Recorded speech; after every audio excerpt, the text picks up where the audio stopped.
الحمد لله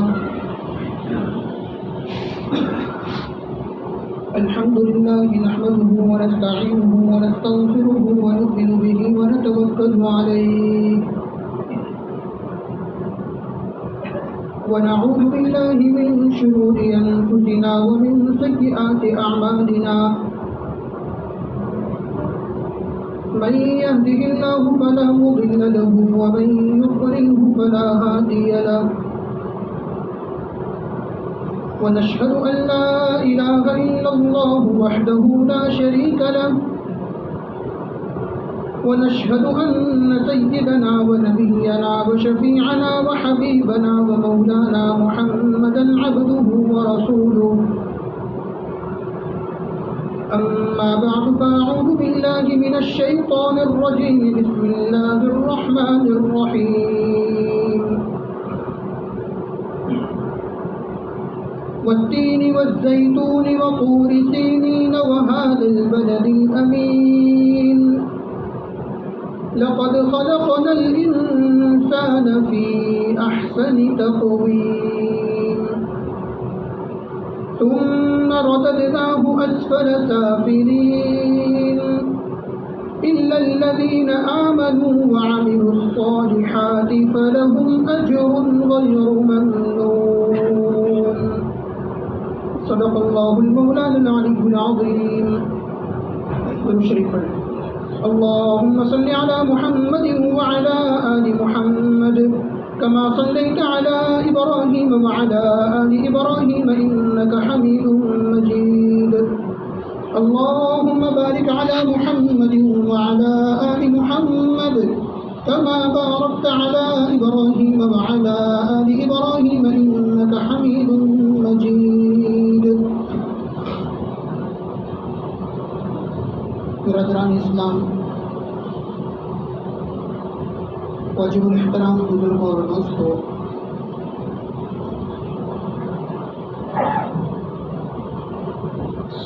مختصر سے وقت میں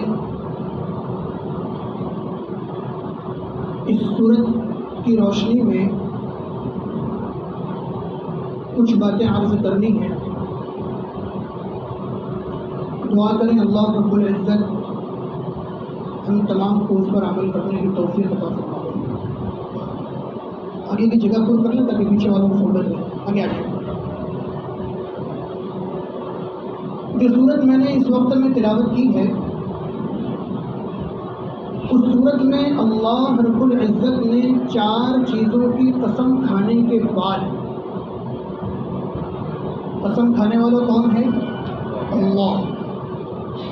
اللہ رب العزت نے 4 چیزوں کی قسم کھا لینے کے بعد ایک بات ارشاد فرمائی کہ ہم نے انسان کو ایک بہترین سانچہ، ایک بہترین شکل و صورت اور ایک بہترین دنیا کی تمام مخلوقات سے ہٹ کر ایک الگ مخلوق بنا کر پیدا فرمایا ہے.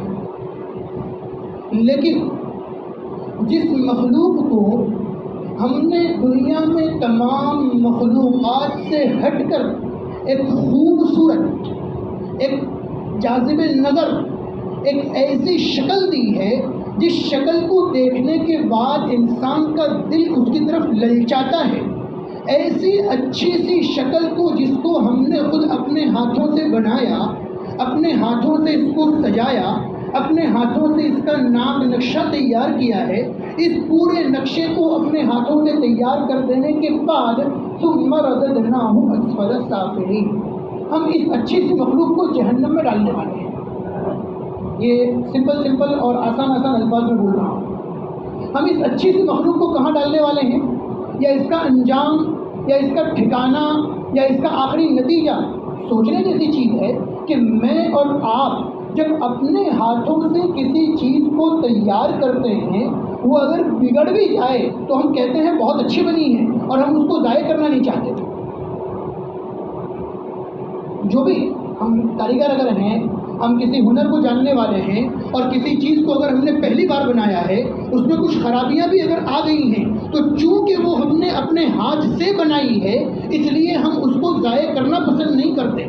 ہم اس کو ہلاک اور برباد کرنا پسند نہیں کرتے، بلکہ ہم تو اس کو برا کہنا بھی پسند نہیں کرتے، اس لیے کہ وہ ہمارے اپنے ہاتھ کی بنائی ہوئی ہے۔ اللہ رب العزت نے اپنے ہاتھوں سے جس مخلوق کو بنایا، اور خود اللہ رب العزت فرما رہے ہیں کہ ہم نے اس کو احسن تقویم، بہترین سانچے میں ڈھالا ہے، لیکن اس بہترین سانچے کو خود اللہ رب العزت یہ فرماتے ہیں کہ ہم اس کو آخری انجام اس کا کیا ہے؟ ثم رددناہ اسفل سافلین، ہم اس کو جہنم میں لے کر جائیں گے۔ بچنے کا کیا راستہ ہے؟ کون سی وہ شکل ہے جس شکل میں اللہ رب العزت ہمیں جہنم میں نہ ڈالتے ہوئے جنت میں داخل فرما دیں؟ اللہ رب العزت نے اس کو اگلی ہی آیت میں بیان فرمایا، الا الذین آمنوا وعملوا الصالحات فلهم اجر غیر ممنون۔ بچنے والے صرف وہی لوگ ہیں جنہوں نے دنیا میں رہ کر دو کام کیے، ملا کر ایک کہہ لو کہ وہ ایک کام کون سا ہے؟ وہ ایک کام وہ ہے کہ ہم اس دنیا میں جس مقصد سے بھیجے گئے ہیں اس مقصد میں مکمل اتریں۔ جس مقصد کے تحت اللہ رب العزت نے مجھے اور آپ کو پیدا فرمایا ہے، اس مقصد کو ہم پائیں، اس مقصد کو حاصل کرنے کی کوشش میں لگیں اور مرتے دم تک اس کے اندر لگے رہیں، تب جا کر کے ہم جہنم کے اندر داخل ہونے سے یا اللہ رب العزت ہمیں جہنم میں داخل ہونے سے بچا سکتے ہیں۔ اور وہ مقصد کون سا ہے؟ اس آیت کریمہ میں نہ جاتے ہوئے دوسری آیت کریمہ جو ہم نے نہ جانے کتنی دفعہ سن لی ہوگی کہ وَمَا خَلَقْتُ الْجِنَّ وَالْإِنسَ إِلَّا لِيَعْبُدُونَ، میری اور آپ کی پیدائش جو ہوئی ہے وہ اس لیے ہوئی ہے کہ ہم اللہ کی معرفت حاصل کریں۔ عبادت کا ترجمہ نہیں کر رہا ہوں، مفسرین نے عبادت کا ترجمہ کیا بھی نہیں ہے، ترجمہ کر رہا ہوں، میں اور آپ اس لیے پیدا کیے گئے ہیں کہ ہم اللہ کی معرفت حاصل کریں، اللہ کی شناخت، اللہ کی پہچان، اللہ کے ساتھ محبت۔ اور اللہ کے ساتھ محبت ہوگی کیسے؟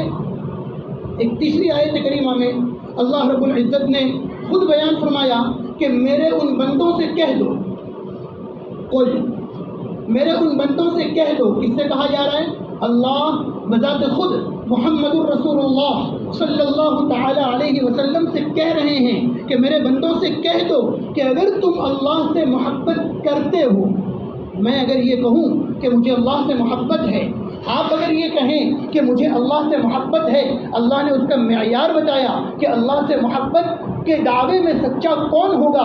اے محمد بندوں سے کہہ دو، ان کنتم تحبون اللہ، اگر تم اللہ سے محبت کرنے کا دعویٰ کرتے ہو، اگر تمہیں یہ دعویٰ ہے کہ تم اللہ سے محبت کرتے ہو، فاتبعونی، تو محمد لوگوں سے کہہ دو صلی اللہ علیہ وسلم کہ میرا اتباع کریں۔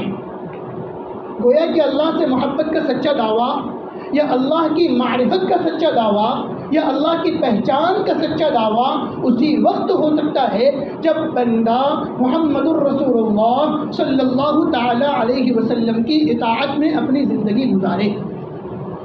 اور جب آگے انعام دیکھیے، اللہ نے کیا بہترین انعام ارشاد فرمایا، آگے انعام دیکھیے کہ جب بندہ مکمل طریقے پر اللہ کے رسول صلی اللہ تعالی علیہ وسلم کی اتباع میں لگتا ہے، اللہ کے رسول صلی اللہ تعالی علیہ وسلم کی پیروی میں لگتا ہے، تو پھر یہ نہیں کہ میں اللہ سے محبت کرتا ہوں، نہیں، اللہ بندے سے محبت کرنے لگتے ہیں۔ تحبون اللہ ان کنتم تحبون اللہ فاتبعونی، انعام آیا، یحببکم اللہ، اللہ خود تم سے محبت کرے گا۔ ابھی تو میں کہہ رہا ہوں کہ مجھے اللہ سے محبت ہے، تو پتہ نہیں قبول ہوئی کہ نہیں، لیکن اللہ خود کہہ دے کہ بندے مجھے تجھ سے محبت ہے، تو اس وقت میں کتنا اپنی جو دنیا ہے میں اگر کسی سے کہہ دوں کہ بھائی مجھے تم سے محبت ہے تو وہ ادھورا ہے، لیکن اگر سامنے والا کہہ دے کہ ہاں، پھر اس محبت کا لطف، پھر اس محبت کا مزہ کچھ اور ہوتا ہے۔ تو اللہ رب العزت کی معرفت جو میرے اور آپ کے پیدا کرنے کا مقصد اور میرے اور آپ کی تخلیق کا مقصد ہے، اگر ہم اس مقصد پر مکمل اترتے ہیں، اگر ہم اپنے اس مقصد میں کامیاب ہونے کی کوشش کرتے ہیں، تب جا کر کے ہمارے لیے جہنم سے بچنے کا راستہ نکلے گا، ورنہ جہنم سے بچنے کا دوسرا کوئی راستہ نہیں۔ ثم رددناہ اسفل سافلین، اس صورت کا انتخاب اسی لیے کیا ہے کہ یہ صورت ہم اکثروں کو یاد ہوگی، نماز میں پڑھتے بھی رہتے ہیں، اور اگر یاد نہ بھی ہو تو امام صاحب سے سنتے تو ہوں گے کم از کم کہ امام صاحب یہ سورت کبھی مغرب میں کبھی عشاء میں بکثرت تلاوت کرتے ہیں. کم از کم یہ سورت کا مطلب اگر ذہن میں آ جائے تو جب امام صاحب تلاوت کریں گے نا تو ہمارا ذہن تھوڑا سا اس طرف کو جائے گا کہ یہ سورت ہم سے کہنا کیا چاہ رہی ہے، اور اس سورت کا مقصد ہم سے، اس سورت کا مطالبہ ہم سے کیا ہے، اس کا انتخاب اسی لیے کیا ہے. تو کیا فرمایا؟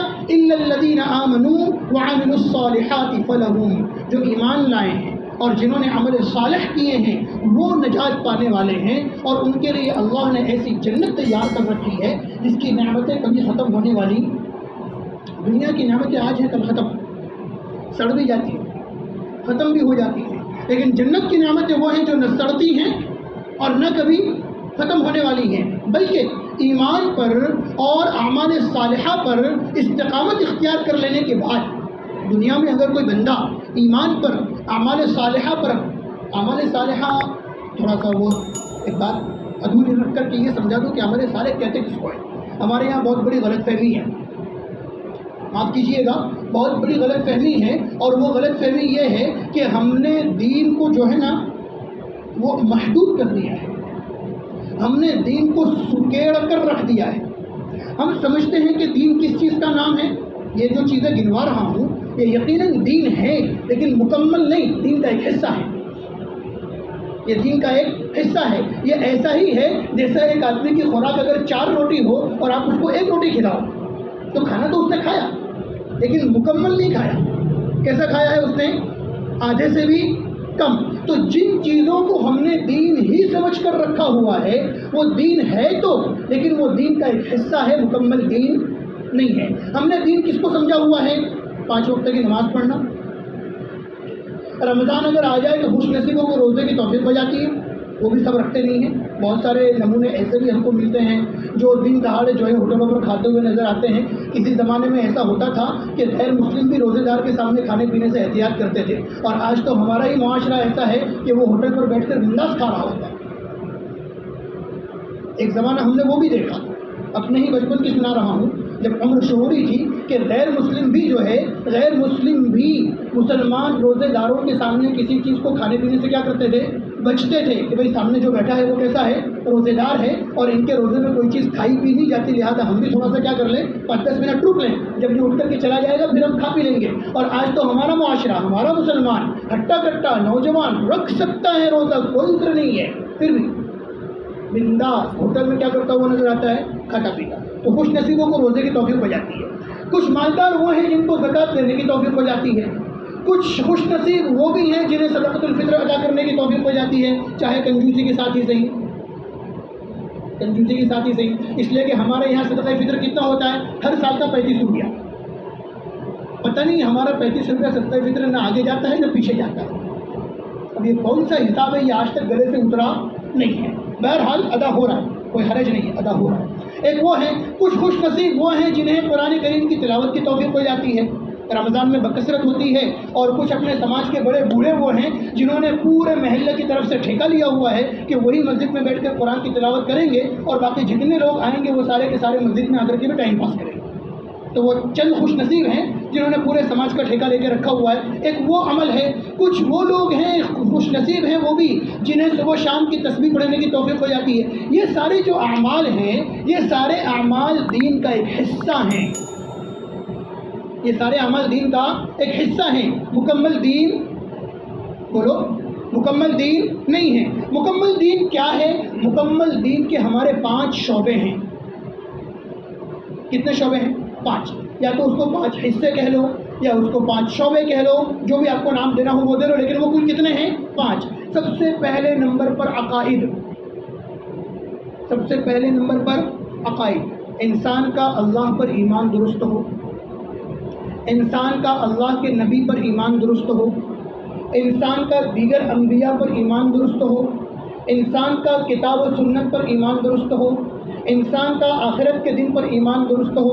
یہ ساری کون سی چیزیں گنوا رہا ہوں؟ یہ ساری وہ چیزیں گنوا رہا ہوں جو ہم نے مکتب میں یاد کی تھی. آمنت باللہ وملائکتہ وکتبہ ورسلہ والیوم الآخر والقدر خیرہ وشرہ من اللہ تعالی والبعث بعد الموت. یہ عقائد ہے، بنیاد ہے اس کی. یہ کیا ہے؟ عقائد ہے. اور اس میں سے 3 چیزیں بہت ہی اہم ہیں. 3 چیزیں اس میں سے بہت ہی اہم اور بنیادی ہیں. سب سے پہلے نمبر پر اللہ پر ایمان، دوسرے نمبر پر رسول اللہ پر ایمان، اور تیسرے نمبر پر قیامت کے دن پر ایمان. ان 3 چیزوں کے اوپر ایمان جب مضبوط ہوتا ہے نا، تو یہ ایمان کی مضبوطی انسان کو ہر برے قدم سے روکتی ہے. یہ مضبوطی انسان کو ہر برے قدم سے کیا کرتی ہے؟ روکتی ہے. سٹیوں میں جب کبھی جاتے ہیں، جن لوگوں نے سٹیوں کا سفر کیا ہو ان کو معلوم ہوگا، سٹیوں میں جب کبھی جاتے ہیں ٹرافک پولیس نہ بھی کھڑی ہو تب بھی وہ سگنل جب ریڈ ہو جاتا ہے نا تو آدمی آگے بڑھنے سے کیا ہوتا ہے؟ رک جاتا ہے. ٹرافک پولیس کھڑی نہیں ہے وہاں پر، کوئی دیکھنے والا نہیں ہے، لیکن وہ صرف سگنل کو دیکھ کر کے کیا ہو جاتا ہے؟ وہاں رک جاتا ہے کہ بھائی آگے بڑھنے کا سگنل ملا نہیں ہے. کیوں؟ اس لیے کہ اس کو پتا ہے کہ کہیں سے بھی اگر دیکھ لیا تو میرے کو نہیں پکڑا لیکن چالان تو گھر پہنچ جائے گا، اور اس کو کٹوائے بغیر چارہ نہیں ہے. لیکن وہ چوک سکتا ہے، اس کا کیمرہ خراب ہو سکتا ہے، میرے اللہ کا کیمرہ کبھی بھی خراب ہوتا نہیں ہے، وہ تو مجھے ہر قدم پر دیکھ رہا ہے. تو اللہ پر ایمان، رسول اللہ پر ایمان اور آخرت پر ایمان، یہ 3 چیزیں اگر مضبوط ہو جاتی ہیں تو انسان ہر برے قدم سے کیا کرتا ہے؟ رک جاتا ہے. اور تب جا کر کے وہ اپنے مقصد تخلیق میں مکمل اترنا شروع ہوتا ہے. مکمل اترنا کیا ہوتا ہے؟ وہ یہاں سے اس کا اسٹارٹ.